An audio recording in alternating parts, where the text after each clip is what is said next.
आइए हम बात करते हैं मौलिक अधिकार के बारे में, जो व्यक्ति के सर्वांगीण विकास के लिए आवश्यक है, जिसका वर्णन संविधान के भाग 3 में किया गया है, अनुच्छेद 12 से 35 के बीच।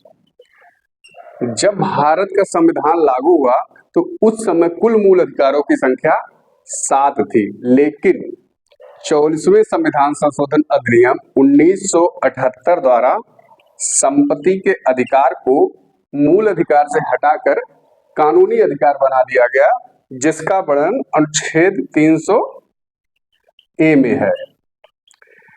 अगर हम देखें कि मौलिक अधिकार किस देश के संविधान से प्रभावित है, तो इसका प्रभाव यूएसए यानी संयुक्त राज्य अमेरिका के संविधान से मौलिक अधिकार लिया गया है। इसका जो उद्देश्य है, यानी मौलिक अधिकार का जो उद्देश्य है, राजनीतिक लोकतंत्र की स्थापना करना।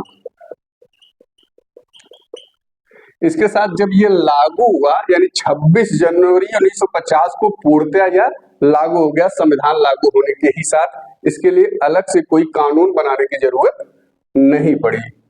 इसकी जो प्रकृति है वो नकारात्मक है, यानी राज्य व्यक्तियों के लिए सुविधा नहीं प्रदान करता है। इसके साथ इसमें अगर संशोधन करना है तो अनुच्छेद 368 के तहत संशोधन किया जा सकता है, लेकिन इससे संविधान का मूल ढांचा प्रभावित नहीं होना चाहिए।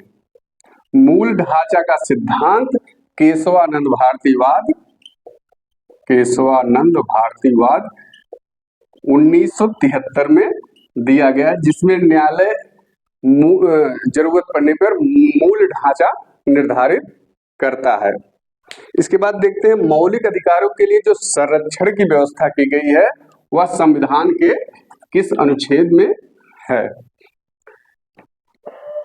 अगर किसी व्यक्ति के मौलिक अधिकार का उल्लंघन होता है तो वह 2 अनुच्छेदों के माध्यम से, अनुच्छेद 32 व अनुच्छेद 226 के तहत सीधे न्यायालय में अपील कर सकता है। अनुच्छेद 32, जिसे डॉक्टर भीमराव अंबेडकर संविधान की आत्मा कहते थे, और यह इसे संवैधानिक उपचारों का अधिकार भी कहा जाता है। अनुच्छेद 32 को, अनुच्छेद 32 के तहत कोई भी व्यक्ति अगर उसके मौलिक अधिकार का हनन हो रहा है तो वह सीधे सर्वोच्च न्यायालय जा सकता है।